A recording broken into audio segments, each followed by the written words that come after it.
What is up, guys? Back with another video on the Yamaha Warrior rebuild, XC build, whatever you want to call it. For those of you that are just now tuning in, this is going to be a XC build on a '99 Warrior. We're doing a 366 kit, ported and polished head, aftermarket exhaust, 12-to-1 piston, high compression piston, built bottom end with a Wiseco crank. I think that's it for now. We're going to be running an FCR 39mm carb.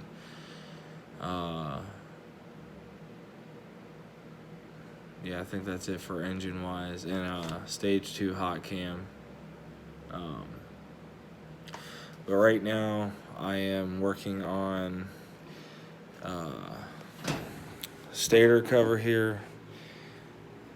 Right now, this is off a spare engine. There's a lot of gunk in it. It's really dirty, a little bit of gasket left around the edge.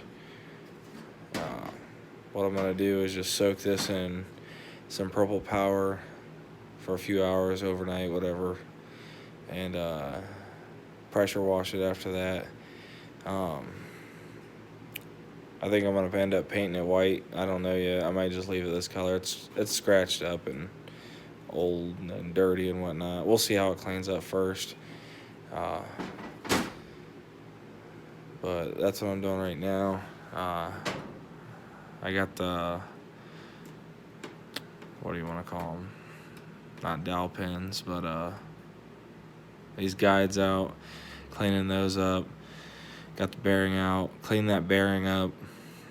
I went through and put new bearings in the bottom end. I'm probably just going to reuse this bearing. It seems alright. If it does end up failing, it'll be easy to change, so I'm not worried about that. But what I'm waiting on for the bottom end is timing chain guides. Those are on back order, so I'm not sure when I'll get those. And in the end of the crank, this is a new crank, Wiseco, but you have this little pin with a spring on it. There's a little hole in it, in the end of it, you can see.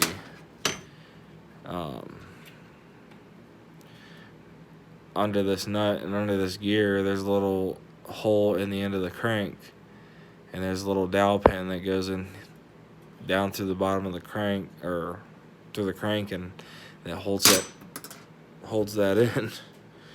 I gotta order that. Waiting on my timing chain guides.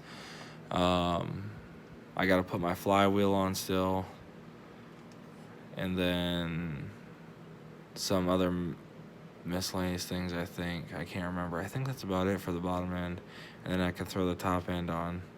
In those boxes over there, I have my new head, new cylinder, piston. Well, the piston's on, actually. I just have it under a rag. You can see it there. It's got like a Kevlar coating on it. I'm not sure. We'll see how it goes. But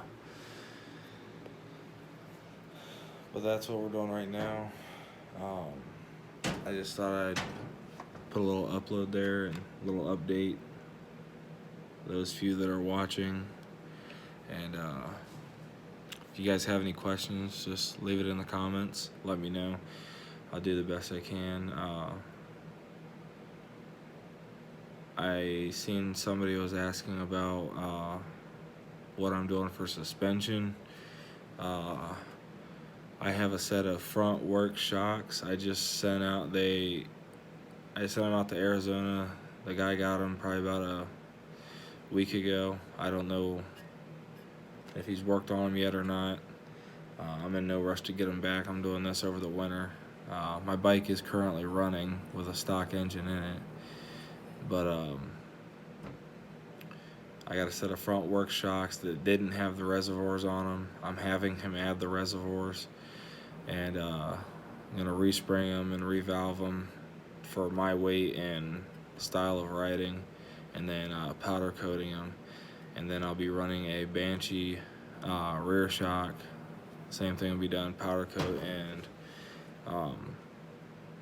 respring and revalve that one as well. The Banshee shock was in good working order as far as it seemed. I threw it on the bike just to see how it was, and I could have rode it just like that, but me being me and doing this build, I want to do everything the way I want it done. So I just sent that out as well. That way I know it's good to go when it's time to go racing or riding or whatever. But I'm running American Star +2 A-arms. I have a G-force +2 rear axle. Not sure what the swing arm is. I think it looks like the Swing Arm Shop's brand of rear swing arm off of eBay, but I'm not sure. It's a +4. Right now we're sitting at about 49 inches in the rear, 48 and a half, 49 inches in the rear, and about 47 in the front. I don't want to run spacers, so I have the rear axle as wide as it can go. I might take a spacer out of the back on the little shims that go on the splines, not a hub spacer. But yeah, that's it for right now. I'll come back with an update when I get this all cleaned up, and we'll see you guys then. Don't forget to like, share, and subscribe.